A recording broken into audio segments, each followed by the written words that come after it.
Bonjour à tous, bienvenue dans ce nouvel épisode de Follow Me. J'ai le plaisir de recevoir aujourd'hui quelqu'un que je connais plutôt bien parce que avec son podcast, il est membre du label Orso Media. C'est Bruno Soulez, certainement avec le nom du podcast le moins facilement prononçable du label, If This Then Dev. Alors moi je connais la référence évidemment, mais il va nous l'expliquer juste après. Salut Bruno. Salut Christopher. Comment vas-tu ? Très bien, et toi ? Alors, ça te fait quoi de te retrouver de l'autre côté de cette table ? Eh ben écoute, c'est la deuxième fois que je suis de ce côté-là de la table. C'est vrai que ça fait bizarre. On s'habitue pas en fait. Et on a tellement l'habitude d'être de l'autre côté que c'est vrai que ça fait bizarre. Mais ça te fait quoi d'enregistrer un épisode de podcast sans avoir à rien préparer ? Je m'ennuie presque. Alors, ça m'étonnerait. Alors Bruno, avant de rentrer dans le vif du sujet, de tes coulisses, j'aimerais qu'on parle un peu de ton parcours et comment t'en es venu à créer ce podcast. Bruno, tu viens d'où ? T'es né où ? Alors moi je suis parisien, j'ai toujours vécu à Paris. J'ai comme tout le monde un parcours atypique. Donc moi je suis développeur depuis que je suis tout petit. Donc je me suis dirigé naturellement vers des études d'ingénieur, de dev. Suite à ça j'ai été commercial en SS2I. Suite à ça j'ai été DRH en SS2I. Ensuite j'ai créé ma première boîte que j'ai revendue au bout de 18 mois.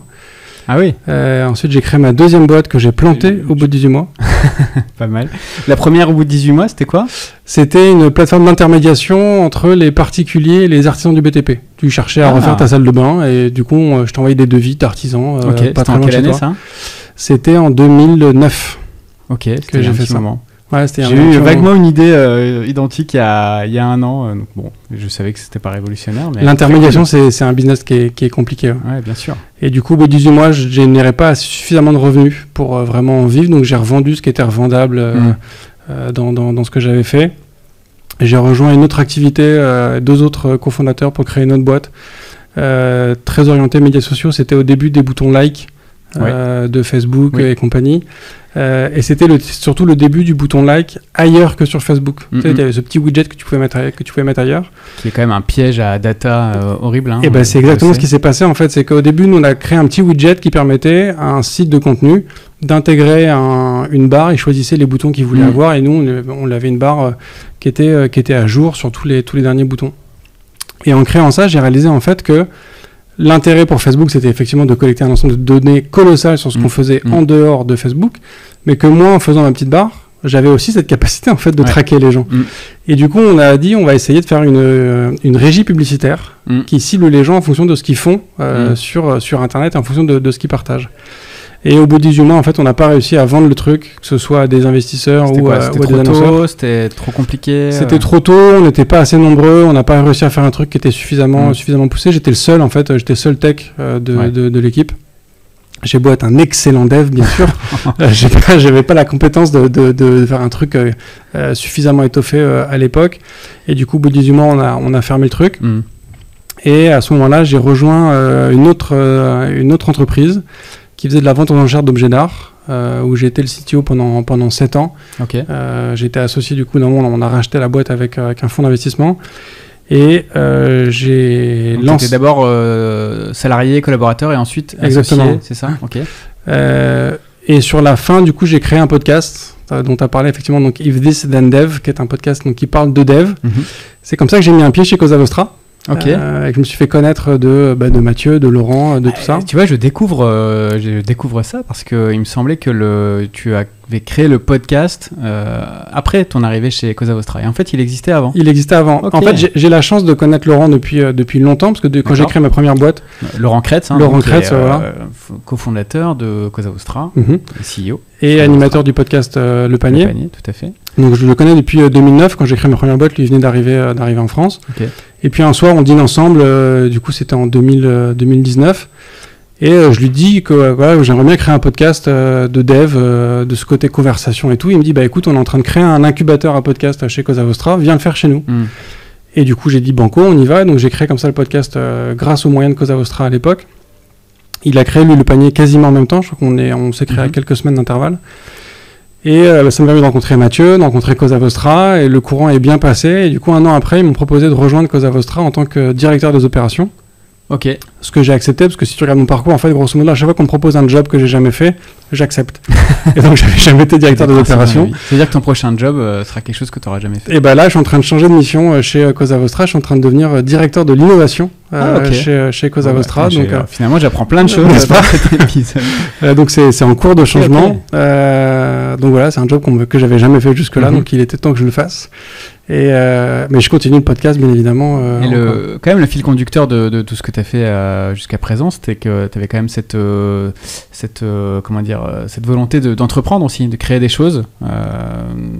C'était quelque chose qui était déjà en toi à l'école ou qui est né après, peut-être en écoutant des podcasts? Alors, le besoin d'entreprendre, alors oui, si on prend uniquement le besoin d'entreprendre, moi j'ai gagné mes premiers dollars en 96, j'étais au collège. C'était au tout début du web. J'ai eu la chance d'avoir un ordinateur très tôt chez moi. Et un graveur. Mais alors c'était pas comme ça que j'ai gagné de l'argent. Moi j'ai gagné de l'argent légalement, parce qu'en fait en 96, je sais pas si tu connais les Darwin Awards. Oui. Et c'est moi qui ai créé en 96 le site français des Darwin Awards. Okay, donc je faisais une traduction en fait du site américain. Et un jour, la créatrice des Darwin Awards a trouvé mon site, a trouvé que c'était cool ce que j'ai fait, et donc elle m'a hébergé sur sa plateforme à elle. Okay. Et du coup, elle a mis des pubs, et du coup, j'avais un pourcentage des publicités, donc j'ai gagné mes premiers dollars comme ça. Mes parents ont vu débarquer un chèque en dollars à mon nom à l'époque, et ils étaient un petit peu étonnés. Donc ça a été mes premiers trucs. Déjà intéressant ou c'était quelques Non, c'était quelques centaines de dollars, mais du coup, enfin tu vois, moi j'avais 13 ans, j'ai fait un truc de ouf quoi. Déjà en 96, te dire que tu pouvais générer du vrai argent avec ce truc bizarre qui s'appelait Internet à l'époque, ouais. C'était effectivement assez ouf. Donc oui, il y a eu ce côté d'entreprendre assez tôt, mais en fait le fil conducteur de ma carrière, c'est ce que j'ai vu surtout avec le côté depuis que je suis directeur des opérations. C'est que mon vrai kiff, en fait, c'est de résoudre des problèmes. C'est vraiment ça. Et c'est vrai que pour te côtoyer quasiment quotidiennement, t'en règles énormément ici chez Cosa Vostra.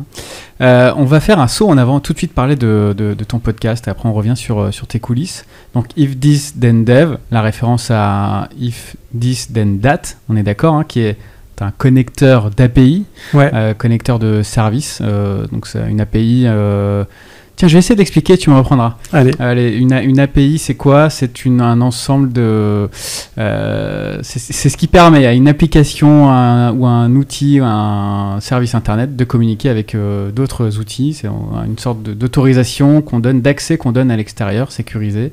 C'est un standard de communication entre applications. C'est ça. C'est ça, c'est une interface. Voilà. C'est le I de l'API, c'est une interface. 1 minute 30 pour expliquer ce que tu résumes en un mot. Mais oui, c'est ça, c'est une interface. Et donc, If This Then That. Pourquoi on s'attarde un peu là-dessus? C'est parce que ça fait partie vraiment de ton profil que je trouve absolument dingue, avec même ta façon de bosser. C'est que une façon pour toi de régler des problèmes, c'est de faire dialoguer des services qui ne sont pas du tout à la base faits pour s'entendre. Ouais. J'ai toujours beaucoup développé. C'est ça que c'est. J'ai commencé effectivement à dev assez tôt, donc c'est un truc qui est toujours resté en moi. Par exemple, quand j'ai lancé mon podcast, donc en 2019, j'avais créé un bot et j'avais créé une mini intelligence artificielle. Donc là, c'était du vrai code à l'époque, qui arrivait du coup à repérer des comptes de dev sur Twitter et qui leur shootait un DM en leur disant « J'ai lancé un podcast qui devrait t'intéresser, voilà le lien ». Et dans certains cas, j'arrivais même à identifier la techno sur laquelle le mec bossait pour lui shooter l'épisode qui parlait de la techno en question. Donc j'étais assez content de moi. Donc oui, j'ai toujours dev pas mal de choses. Ce que tu appelles un bot, on peut le traduire pour nos auditeurs qui ne sont pas forcément tous technophiles, c'est un genre d'automate, c'est un automate logiciel à qui on a donné des instructions, c'est-à-dire quand tu vas à cet endroit et que tu repères telle et telle chose, alors fais ceci ou cela. Exactement. Ouais. Voilà. Ok, et hyper intéressant. Et est-ce que tu t'es déjà aperçu que de mettre en place ces automatisations, ça t'a pris plus de temps que le temps que ça t'aurait fait gagner de le faire manuellement? Oui, c'est un vrai sujet. Alors, et est-ce que tu arrives à anticiper ça, justement, tu vois? Oui, j'essaye de l'anticiper. Alors, c'est vrai que aujourd'hui, mes automatisations me prennent du temps, mais au final, elles me font gagner du temps parce que ça me permet de faire quand même d'autres choses.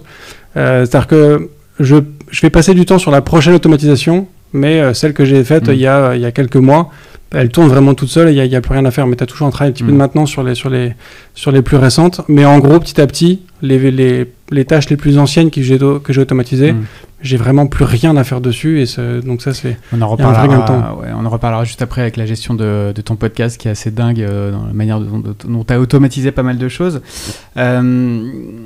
Donc, If This Then Dev, tu reçois quel type de profil, quels invités, quel problème tu as envie de résoudre justement avec ton podcast? Alors en fait, moi, ce que j'explique à tous mes invités, c'est que j'ai toujours considéré qu'un bon dev, c'est un dev qui sait s'intéresser à autre chose que sa stack quotidienne, c'est-à-dire autre chose que les technos sur lesquels il bosse au quotidien, de son taf quotidien. C'est important quand tu es dev de t'intéresser aux autres technos, de ce qui sort, de ce qui se passe, de ce qui se dit, ou ce genre de choses. Mais c'est parfois compliqué et ça prend du temps. Et en fait, quand moi je cherchais justement des contenus de formation ou de veille, comme on appelle ça, je tombais soit sur des contenus qui étaient vraiment orientés pour monsieur et madame tout le monde, qui du coup étaient très génériques et ne rentraient pas assez dans le dur, soit je trouvais des trucs qui étaient vraiment des formations, des tutos, qui à l'inverse du coup nécessitent d'être vraiment posés face à un ordi pendant plusieurs heures, voire plusieurs jours. Et donc il n'y avait pas de contenu intermédiaire. Et les forums, non? Ça répondait pas forcément à tes interrogations? Les forums de dev, en général, c'est que ça va répondre à une question technique très précise. C'est genre, je suis dans telle situation, j'arrive pas à faire ça, ça marche pas. Code. Enfin, tu vois, exactement, et t'as des gens qui apportent des solutions, donc ça reste du coup trop précis. Et j'ai toujours trouvé que les conversations entre devs, parce que ça m'arrivait quand même parfois d'avoir des conversations avec des vrais devs, des vrais êtres humains, étaient toujours des conversations qui étaient hyper riches et hyper enrichissantes. Et du coup, je me suis dit que le podcast, c'était un bon moyen d'avoir ce côté un peu un contenu dédié pour les devs que tu peux écouter pendant que tu fais ton sport, pendant que tu es dans les transports, en tant que faire ton ménage ou je ne sais quoi, et d'avoir ce côté conversation hyper enrichissant entre devs et de se dire voilà, on s'adresse à des devs, donc on n'a pas besoin d'expliquer ce qu'est une API par exemple, ou ce qu'est tel langage ou un garbage collector ou ce genre de choses. On considère que les gens savent de quoi on parle. Donc j'ai un podcast qui n'est pas très accessible, c'est vrai. Je sais que les non-devs ne comprennent absolument rien à ce qu'on dit, mais au moins on est entre nous, on se comprend et on est bien. Et on est bien, exactement, c'est ça quoi. Et il n'existait pas vraiment de podcast dédié aux devs avant que tu arrives? Si, il y en avait quand même quelques-uns. Il y a Artisan Développeur qui est un très bon podcast qui existe depuis maintenant 5-6 ans je crois. Qui est lui sur un format plus court. Il y a des épisodes qui font entre 10 à 20 minutes, donc c'est un format qui est un petit peu plus court. Moi, j'ai des épisodes de conversation aussi. En général, c'est autour de la conversation. Okay. C'est difficile de faire un podcast de formation très tech de dev parce que tu as quand même besoin de voir le code, de voir un peu les trucs. Donc, sur YouTube, tu vas trouver plus de contenu, plus de variété. Sur les podcasts tech, en général, comme il n'y a que de l'audio, c'est en général des conversations. Et est-ce qu'il y a une base? Enfin, je me pose la question parce que j'imagine que quand on est dev et qu'on a un problème à résoudre, le réflexe c'est d'aller chercher dans Google. Et j'imagine que voilà, c'est un peu l'un des défauts du podcast, c'est l'indexation, le référencement. Tes épisodes ne remontent pas forcément sur des requêtes, ce qui me laisse penser que tes auditeurs sont plutôt dans une démarche active d'aller découvrir, comme tu dis, de nouveaux profils, de nouvelles technos. Ils ne sont pas forcément dans une logique de résolution de problèmes. Est-ce que tu es d'accord avec ça? Complètement d'accord. De toute façon, c'est un travail de veille que tu fais, et je pense que tout le monde n'a pas envie de faire de la veille, quel que soit ton métier. Tu as des gens qui font leur métier, et quand leur journée est finie à 5h ou à 18h, ils font autre chose, ils vivent leur vie, comme ils disent. Et il y en a qui ont un vrai intérêt pour leur job, pour leur métier, et qui ont envie de continuer à se former, à apprendre des choses. Et ça, c'est le cas sur tous les métiers, je ne parle pas que des devs. Et du coup, c'est quand tu es vraiment dans cette démarche-là que tu vas commencer à regarder différents supports, justement, de veille. Et je pense que le podcast se prête assez bien à ce format-là. Le métier du dev dans cette profession de dev, il y a cette habitude, cette tradition de la veille. Tu sens qu'elle est un peu plus développée que dans d'autres corps de métier? Alors oui, c'est hyper important dans notre métier de se tenir au courant, parce qu'en fait les technos changent beaucoup. Déjà, une même techno peut beaucoup évoluer avec le temps, et tu as plein de technos qui sortent en permanence, donc il faut quand même se tenir à jour, il faut être au courant. Et depuis l'émergence du mobile et de tous ces nouveaux usages qui apparaissent, les technos en fait explosent complètement de tous les côtés, que ce soit le dev en tant que tel, que ce soit l'hébergement, le réseau, enfin il y a tout un truc qui explose complètement. Et donc tu es obligé de te tenir au courant de ce qui se passe, sinon en fait tu deviens obsolète très vite. En fait, toi, un téléphone est obsolète au bout de quelques années, un dev qui ne fait pas de veille devient obsolète de la même façon, quoi. Alors raconte-nous comment tu t'es lancé toi C'est-à-dire, parce que t'as pas une formation de prod, de création de contenu. Raconte-nous tes débuts.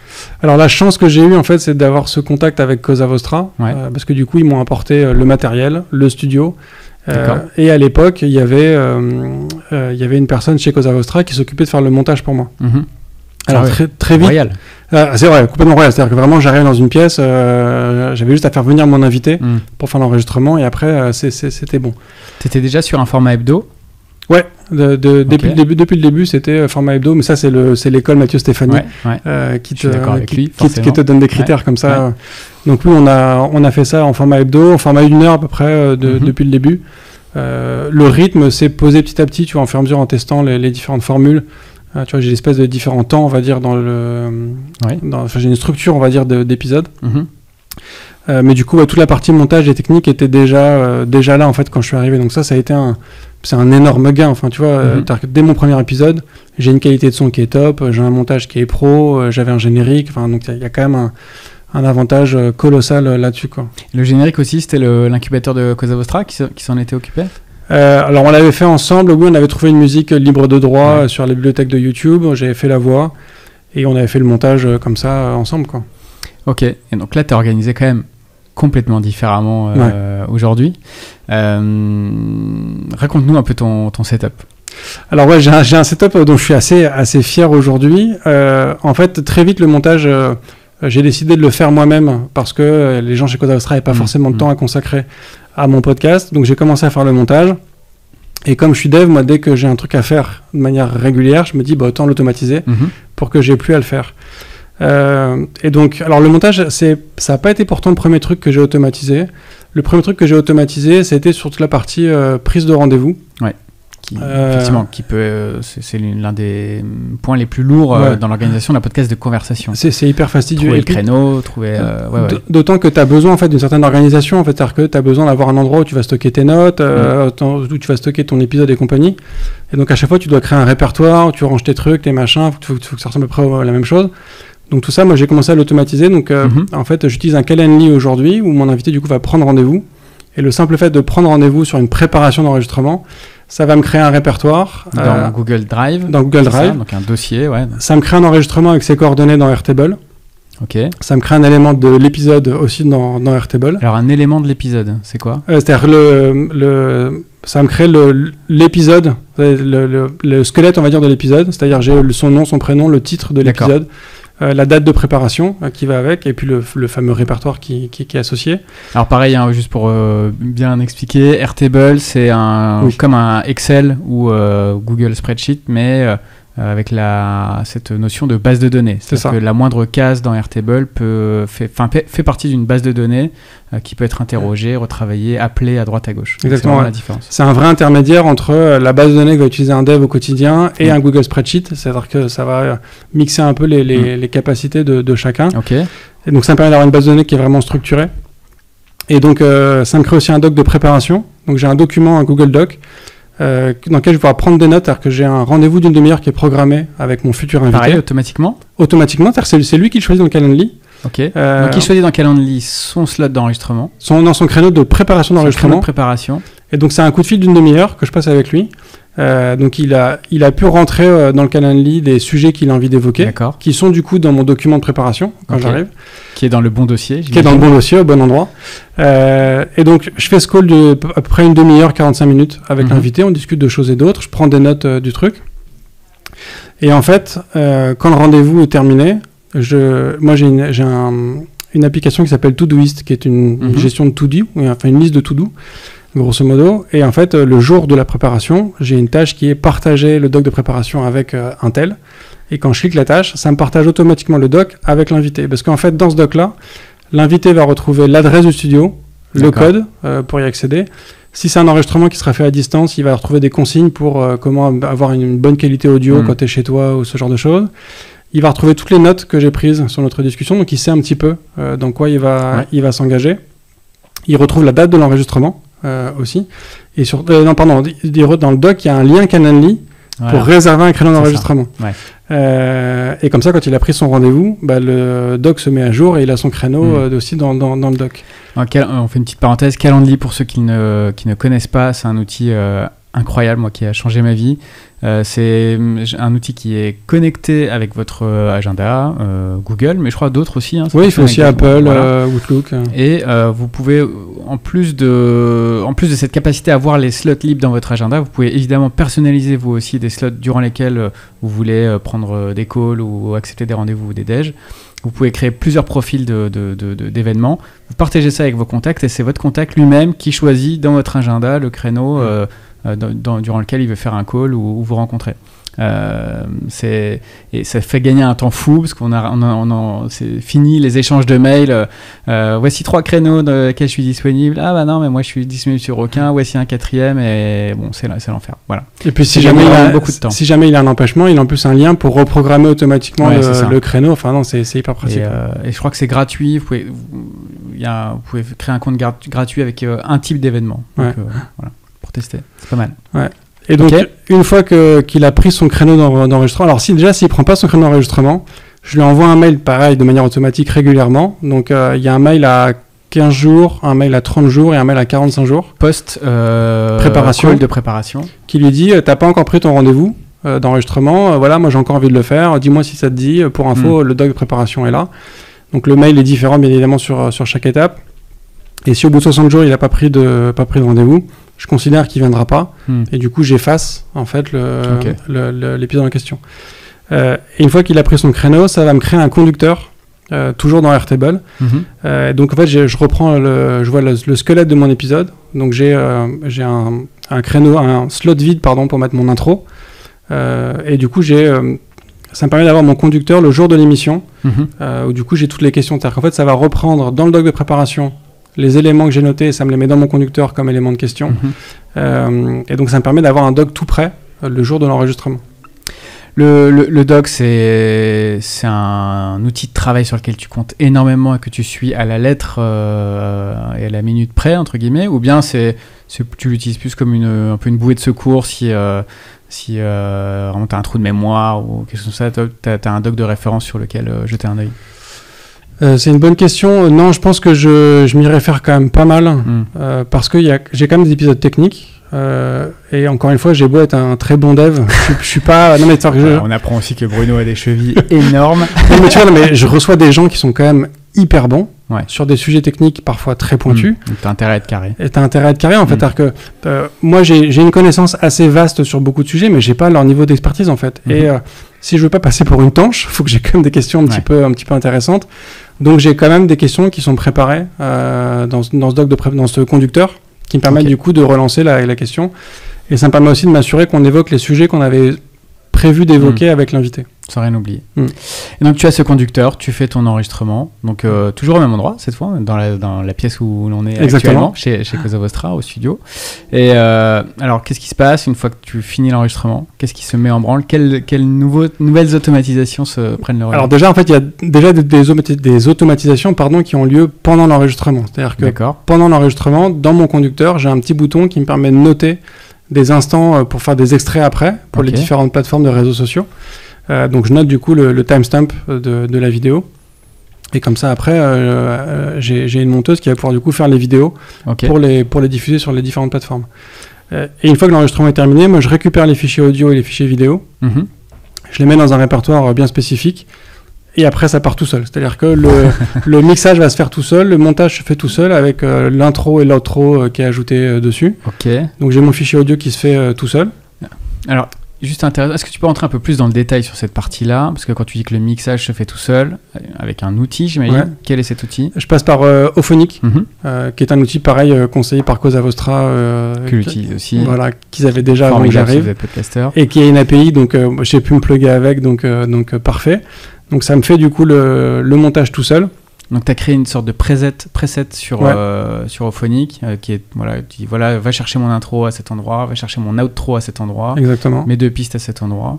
Ça va jusqu'à renommer le nom du fichier en récupérant le nom de ton invité, le numéro de l'épisode. Alors ça prend juste le numéro de l'épisode parce que le nom du fichier en fait on s'en moque un petit peu, c'est-à-dire qu'il pourrait même avoir un nom complètement random vu que moi je ne le vois plus jamais. le fichier audio. Ça ne m'intéresse plus, c'est en dehors de moi. Donc il pourrait avoir un nom complètement random. Pour moi, ça n'aurait pas plus de sens. Et donc une fois que ce fichier-là est créé, ça va me créer un squelette de l'article qui sera diffusé dans un Google Doc. Alors attends, pardon, je reviens encore un peu en arrière parce que c'est juste pour bien comprendre le cheminement. Une fois qu'Auphonic a fait son taf, c'est-à-dire j'ai mixé les 2 pistes, j'ai mis l'intro, j'ai mis l'outro, où est-ce que va le fichier final? Du coup, il arrive dans le répertoire de l'épisode. Dans Google Drive. Dans Google Drive. Dans le bon dossier, ok. Dans le bon dossier. Et donc du coup, il est juste stocké là. Je garde les fichiers d'origine. Donc j'ai chaque track du micro aussi à côté.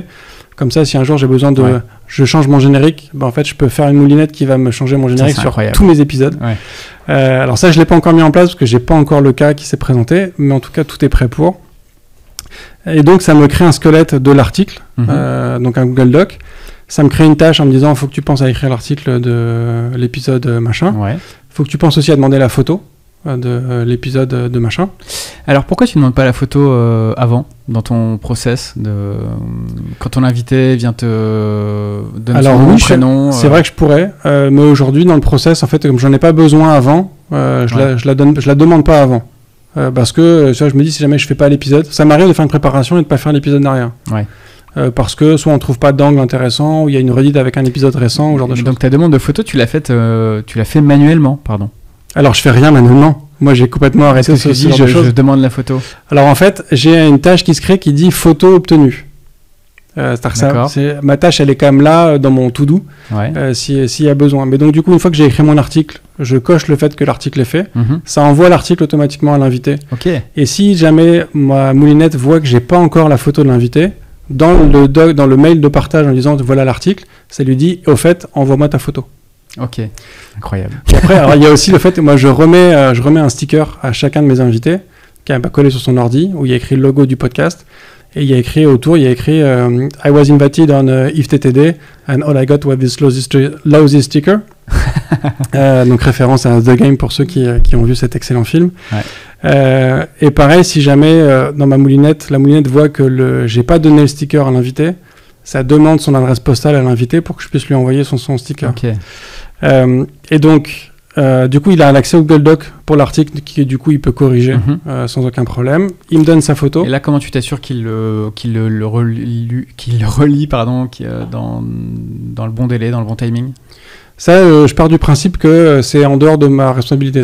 S'il ne le relie pas, c'est de sa faute. Moi, je l'ai prévenu.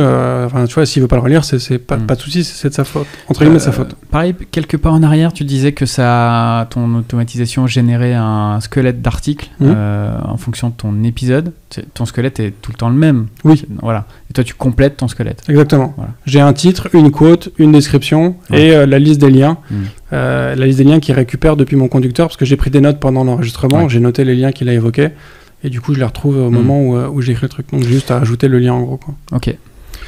Et donc après l'invité corrige l'article s'il en a envie ou pas. Il m'envoie sa photo, je la mets dans le bon dossier, dans le dossier de l'épisode. Et après, c'est-à-dire que après du coup moi j'ai un stock d'épisodes et j'ai 3 jours de publication possibles dans la semaine. J'ai le lundi, le mercredi et le vendredi.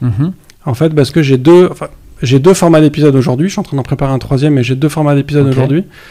Et l'idée, c'est que le mercredi, je sors ce qu'on appelle un épisode source, qui est donc une discussion d'1 heure dans son entièreté avec mon invité. Et le vendredi, j'ai une version compilée où en fait, je fais le résumé d'un épisode passé avec un invité futur. Ça dure grosso modo 10 minutes. Et donc l'idée, c'est que pendant un enregistrement, avant de faire l'enregistrement de l'épisode, je vais enregistrer avec mon invité le compilé d'un autre épisode. Donc je lui ai demandé d'écouter un autre épisode du podcast. Donc il avait le lien dans son doc de préparation, bien sûr. Et pendant 10 minutes, je vais parler avec mon invité de l'épisode d'un autre invité. Il y a plein d'avantages pour moi à faire ça. Le premier, c'est que mon invité, au moins, il a écouté un épisode du podcast avant de venir. Donc il sait dans quoi il met les pieds. Il voit la structure d'un épisode, il voit le ton de l'épisode. Et surtout, je m'adresse principalement à des devs. Alors, c'est peut-être un cliché, mais c'est quand même des gens qui n'ont pas forcément l'habitude de s'exprimer en public, encore moins avec un micro ou avec des caméras. Et l'avantage, c'est que du coup, on a un petit truc de préparation, tu vois, une petite mise en jambe de 10 minutes, où du coup, il parle pas de lui, il parle de quelqu'un d'autre. Et du coup, il se met à l'aise, il se détend. Et donc, ça m'arrive d'avoir des compilés qui sont pas ouf, mais l'épisode derrière qui va être vraiment bien, parce qu'en fait du coup tu vois il s'est mis à l'aise, il a compris le truc, et effectivement il est chaud, quoi. Il t'est déjà arrivé que ton invité n'écoute pas l'épisode que tu veux débriefer? Ouais. Ça m'est pas arrivé souvent, parce que maintenant j'ai un mail qui, une semaine avant l'enregistrement, envoie un mail à l'invité qui lui dit je te rappelle que tu dois écouter tel épisode, avec le lien vers l'épisode bien évidemment. Et l'idée c'est que ça m'est arrivé 2 fois. Une fois il m'a dit écoute je suis désolé, je n'ai pas pu l'écouter, du coup on fera plus tard, donc c'est pas grave, j'ai un Calendly qui va permettre de faire un créneau de 15 minutes pour faire l'enregistrement comme ça. Et une fois où j'ai un invité qui m'a dit mais ça va, je peux improviser, je connais le thème, je connais la technique, je peux improviser. Je lui dis bah non, on peut pas improviser, parce que l'idée, c'est de parler de ce que la personne a dit, pas uniquement de la techno. Donc, du coup, on a pris un autre créneau plus tard pour faire le compilé. Celui qui t'a dit ça, il était dev? Il était dev, ouais. Ah ouais, c'est rare. Un dev qui improvise, quoique. Non, il y en a pas mal. En fait, il y a des gens qui ont une certaine assurance, une certaine aisance, et qui pensent qu'ils peuvent, comme ça, filouter un petit peu tout le temps. Et t'as pas voulu tenter? Tu t'es pas dit ça peut le faire? Non, je savais que ça le ferait pas, quoi. Ok. Et donc... J'ai ces 3 jours de publication possibles, et en fait j'ai un algorithme qui va décider sur chacun des jours est-ce que je publie un épisode ou pas, et si oui, lequel. Donc le mercredi et le vendredi j'ai mon épisode source, et le vendredi mon compilé, et le lundi si j'ai trop de stock d'épisodes, parce qu'en fait comme moi j'ai plus aucune prod ou post-prod à faire, je fais que de la production, que de la discussion avec des gens, ça me fait gagner un temps fou.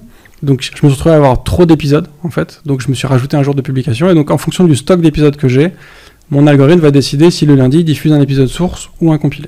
D'accord. Et du coup, ça prend l'épisode, ça prend le fichier audio qu'il a créé quelques semaines avant, ça prend l'article dans Google Doc, et ça m'envoie tout ça sur notre hébergeur AudioMins, qui a l'avantage d'avoir une API aussi. Donc ça met le fichier audio avec la bonne description, avec le bon timing pour les spots de publicité, les slots de publicité, pardon. Ça envoie sponsoring. Le sponsoring, exactement. Ça envoie aussi la description sur YouTube, parce que du coup, moi, je fais aussi des lives sur Twitch, et du coup, ça met à jour aussi le... C'est AudioMins qui diffuse sur YouTube? Non, pour le coup, moi, je diffuse directement sur YouTube. Ok. Ça met à jour le blog. Et en séquence vidéo, t'as quoi sur YouTube, du coup? T'as quand même un audiogramme, t'as quelque chose? Parce que, bon, alors AudioMins, qui est notre hébergeur et diffuseur de podcasts, diffuse évidemment l'audio sur toutes les plateformes d'écoute de podcast, mais sur YouTube, il diffuse une vidéo qui est en fait qui reprend la cover du podcast avec un audiogramme. Un audiogramme, c'est comment expliquer ça, les fréquences audio qu'on voit animées, voilà, l'écran. Tu fais quoi toi du coup sur YouTube? Alors en fait, moi comme toi, je fais une captation vidéo de l'épisode, sauf que moi du coup j'enregistre tout et je mets uniquement l'épisode, parce que donc je fais ça aussi en live sur Twitch où j'ai toute une émission où j'ai un petit peu d'intro, après je fais le compilé, après on a une transition, après on a l'épisode, et après on a une session de Q&A. Sur YouTube, je mets tout le replay de l'émission, de l'épisode, pardon. D'accord. Donc je mets pas le compilé, je mets pas le Q&A, je mets uniquement l'épisode, qui est du coup en intégralité sur YouTube, et du coup avec la même description que sur AudioMins ou sur le blog. Oui, parce que c'est vrai qu'on l'a pas précisé, mais alors c'est quelle part de tes épisodes qui sont aussi diffusés en live? Tous. Voilà, donc c'est quand même une particularité de ton podcast. T'es le seul à faire ça chez Orso Media, parce qu'en plus de tout ça, tu envoies directement un flux. Donc sur quelle plateforme, rappelle-nous? Alors j'utilise Restream aujourd'hui, Restream.io, qui a l'avantage tu peux du coup rediffuser sur Twitch, sur YouTube, sur LinkedIn, sur Twitter. Et normalement dès la semaine prochaine, je pourrais diffuser aussi sur TikTok en même temps. Donc je diffuse sur toutes les plateformes en même temps. Et l'avantage de Restream en plus, c'est que ça capte tous les messages des chats de ces différentes plateformes.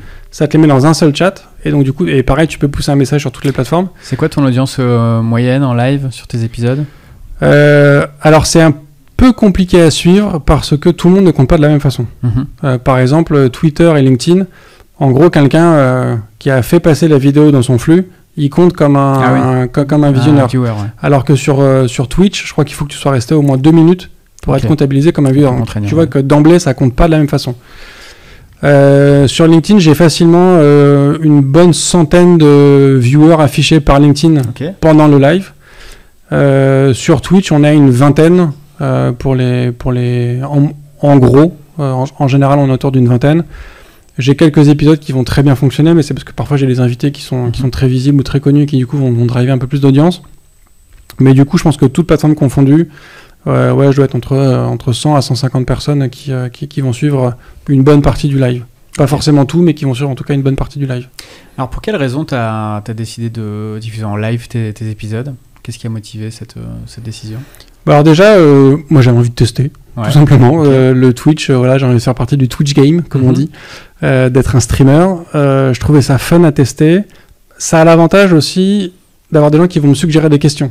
Mine de rien, comme ils écoutent le truc, tu as des gens qui suggèrent des questions pendant l'épisode. Et donc, ça me permet de paraître un petit peu moins bête et d'avoir un peu plus de contenu à proposer sur l'épisode. Donc, c'était aussi ça, c'est d'apporter une... Et puis, il y a aussi une interaction avec ton audience. Parce que du coup, il y a des gens qui écoutent le podcast, qui vont quand même venir assister à certains lives. Et donc, c'est aussi un échange avec mon audience, quoi. On n'a pas parlé de ton audience en volume, mais c'est autour de 30 000 écoutes par mois. Donc, je crois que c'est je crois que le monde, c'est pas le plus gros podcast dev français. Comment tu fais si... Alors déjà, tu utilises... on a parlé de if this then that, donc tu n'utilises pas if this then that pour toutes ces automatisations. Tu utilises un outil qui s'appelait avant Integromat et qui récemment s'est rebaptisé Make. C'est ça. Make.com. J'imagine que tu n'as pas fait tout ça en un jour. Tout ça, c'est des petites briques que tu ajoutes au fil de l'eau. Ouais, ça fait... En fait, j'ai découvert Make en arrivant chez Cosa Vostra, donc il y a à peu près 2 ans. Alors au début, c'est marrant parce que c'est Laurent qui a commencé, lui, à bosser avec Make avant que j'arrive chez Cosa Vostra. Et quand je suis arrivé, il m'a dit tiens, j'ai un scénario qui marche pas très bien, est-ce que tu pourrais regarder? Du coup, mon premier réflexe, c'est de lui dire écoute, t'es sympa mon coco, mais moi je suis dev, donc tes trucs de no-code, automatisation, t'es sympa, mais ça m'intéresse pas, quoi. Et il a insisté, au bout d'un moment, j'ai pas eu le choix, ça faisait partie de mes fonctions quand même, donc j'ai commencé à mettre le nez dedans. Et en fait, j'ai halluciné de ce que j'ai vu, en fait, à quel point c'était facile, à quel point on pouvait faire énormément de choses. C'est-à-dire que je sais que ça peut paraître compliqué quand j'explique tout ce que moi j'arrive à faire avec, on se dit que c'est beaucoup, que c'est une montagne et compagnie, mais en vrai, c'est vraiment hyper simple à faire, c'est vraiment ouf, et ça fait gagner un temps fou. Et du coup, j'ai mis le pied dedans et je me suis engouffré dedans, quoi. Pour les podcasteurs qui nous écoutent, là, c'est vraiment accessible, même sans aucune notion de code. Ouais, vraiment, tu hoches de la tête. Alors oui, vraiment, non, vraiment. Alors, il y a certaines intégrations, par exemple l'intégration avec AudioMints que j'ai faite pour publier l'épisode.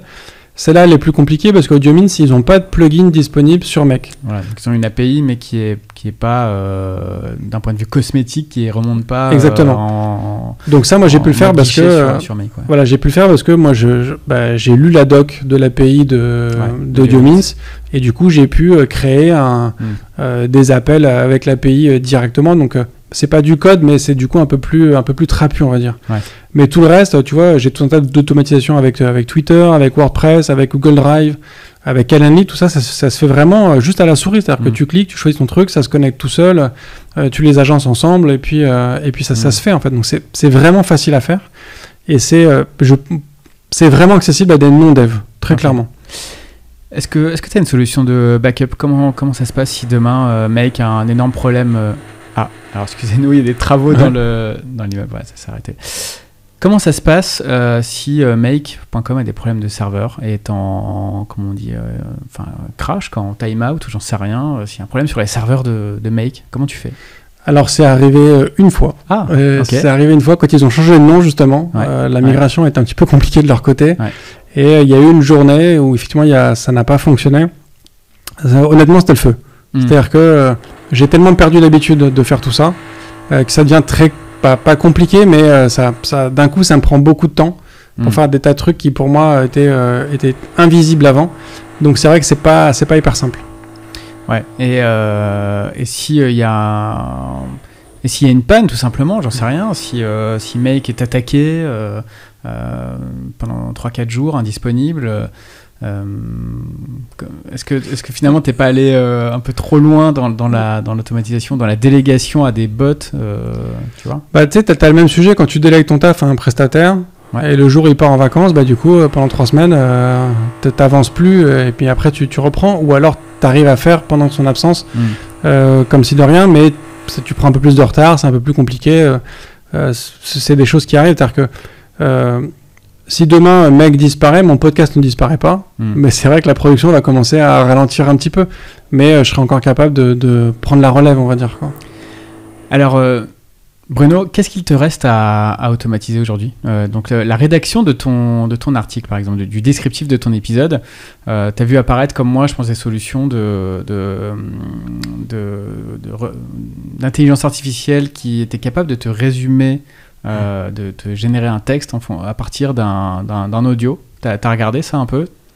Alors oui, j'ai regardé quelques trucs, notamment sur la génération des sous-titres pour les vidéos que je mets sur TikTok et autres.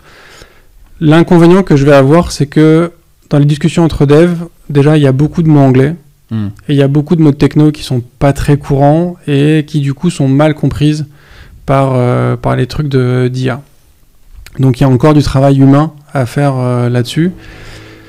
Et c'est pas la partie du travail qui me dérange le plus aujourd'hui, parce que, du coup, je fais de la production de contenu. C'est vraiment la seule chose que je fais aujourd'hui, moi, c'est de produire du contenu. Je crée des épisodes, j'écris des articles. Au final, c'est ce qui est le plus sympa à faire dans la production de contenu. Donc aujourd'hui, c'est pas la partie que je cherche à automatiser. Tu travailles sur quelle automatisation là? C'est quoi la prochaine brique? En fait, je suis en train de créer un nouveau format, parce que du coup, comme j'ai automatisé vraiment toute la chaîne, vraiment de bout en bout, je me suis retrouvé du coup à avoir trop d'épisodes que mon planning de diffusion le permettait. Et donc là, ça commence à tourner très bien.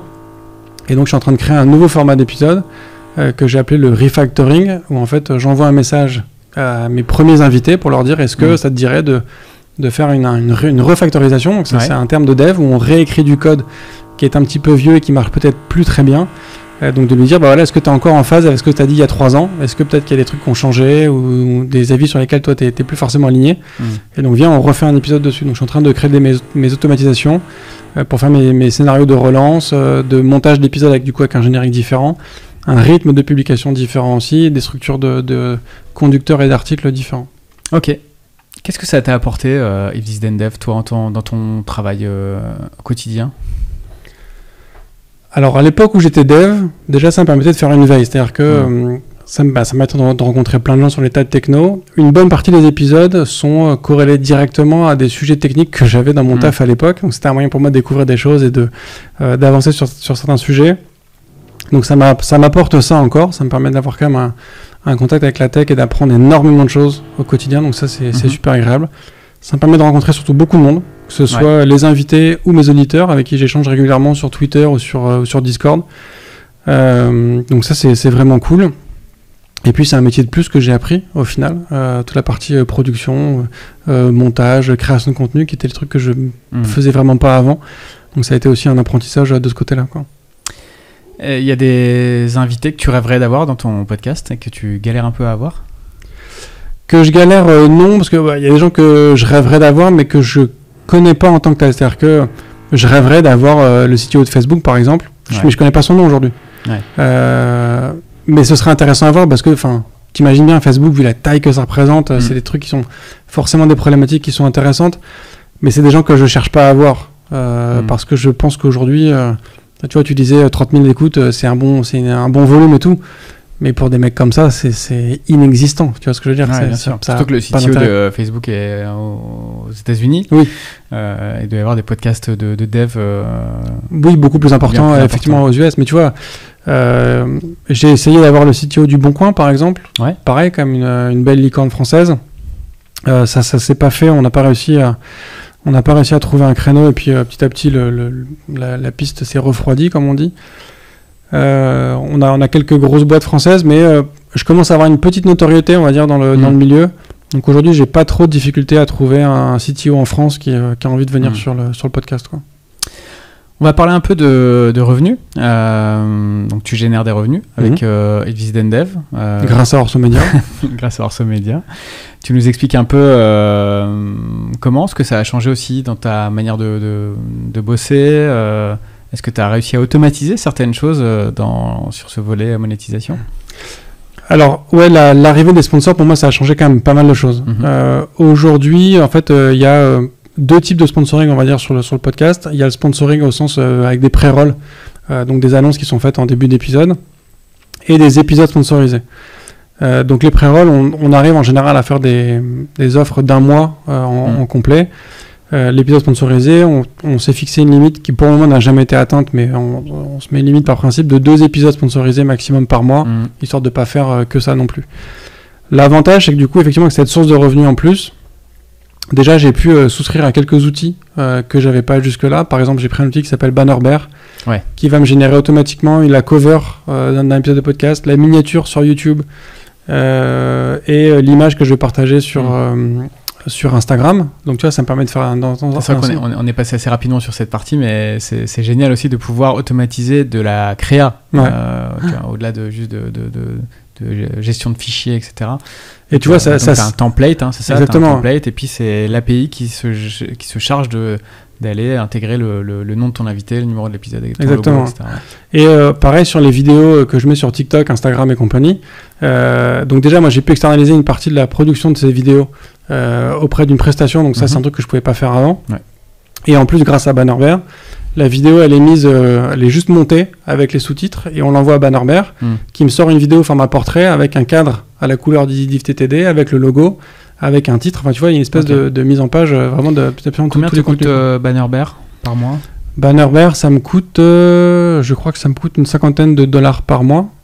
Ah oui, c'est pas donné quand même. Ouais. Mais tu rajoutes à ça, du coup, le Google Drive, qui me coûte aussi plusieurs dollars par mois, Calendly, Airtable, Make, qui est donc tous les services que j'utilise en fait petit à petit. À quel le budget mensuel? Je pense que je dois être à 600 € d'outils mensuels par mois. Ouais. Ah, c'est quand même beaucoup. Ouais, ça va vite. Ouais, je pensais pas que tu étais à 600 €. Parce que déjà, j'ai une option stockage illimité chez Google. Ok. Google Entreprise. Qui était vraiment nécessaire? Bah oui, parce que j'ai tous les fichiers vidéo aujourd'hui, tous mes lives que j'enregistre tels quels, toutes les t'as intérêt à garder fichiers audio. Vraiment les fichiers sources. Tu peux pas créer un automate qui. Bah, si demain je veux refaire mon montage de générique ou ce genre de choses, tu vois, moi j'ai tous les fichiers sources qui me permettent de travailler dessus si un jour j'ai besoin. T'as produit et fabriqué quelle quantité de data là, depuis le début de ton podcast? Bah, je mesure même plus en fait. Comme j'ai un. Non, mais tu dois voir sur ton. Non, tu vois pas quand même le volume de. Bah, c'est écrit en petit quelque part, mais comme il sait que t'es en illimité, tu vois, il s'embête pas à te dire t'as pas cette barre de. Ouais, t'as raison. Ça doit être au moins une centaine de dollars, non? En fait, du coup, j'ai un compte c'est $25 par mois par user. Et il y a plusieurs users parce que du coup c'est aussi à mon nom, c'est @soulez.me. Okay. Donc j'ai aussi quelques personnes de ma famille qui ont une adresse dessus. Donc oui, il y a Bannerbear, il y a Calendly, il y a Airtable, j'en oublie plein, il y en a énormément. Il y a Make me coûte une centaine de dollars par mois aussi. Donc tu vois, tout ça, mine de rien, ça s'ajoute. Oui, toi tu dois avoir le compte Make super premium plus. Je l'utilise pas mal. Et c'est vrai que tu vois, grâce au sponsoring, bah, du coup, je peux financer tout ça sans difficulté. Pareil, la prestation pour le montage vidéo. Donc ça, c'est des trucs quand même qui apportent un certain confort, quoi. Et est-ce que tu as déjà pensé à peut-être mettre à monétiser ce savoir-faire que tu as acquis dans l'automatisation de la création de contenu auprès de podcasteurs, d'autres créateurs de contenu, peut-être des youtubeurs qui pourraient aussi gagner beaucoup de temps dans leur prod? Alors oui, j'y ai pensé, on en a parlé avec certains podcasteurs du label. La difficulté, c'est que c'est quelque chose qu'on peut difficilement généraliser en fait, cet outil-là. Tu vois, j'ai pas une plateforme qui est facilement transposable d'un univers à un autre parce que c'est du no-code. On n'est pas sur une application créée par du code comme on le ferait comme le ferait un dev classique, on va dire. Et donc ça veut dire que c'est un ensemble de process qui sont très calés sur ma façon de faire, sur mon contenu, sur mon podcast, sur mon process. Et donc c'est vraiment pas facilement généralisable. C'est-à-dire que il y a très certainement des podcasteurs qui arriveraient facilement à s'adapter à ce process-là et qui en bénéficieraient, mais il y en a, je pense, plus qui n'arriveraient pas à travailler dans ce rythme-là.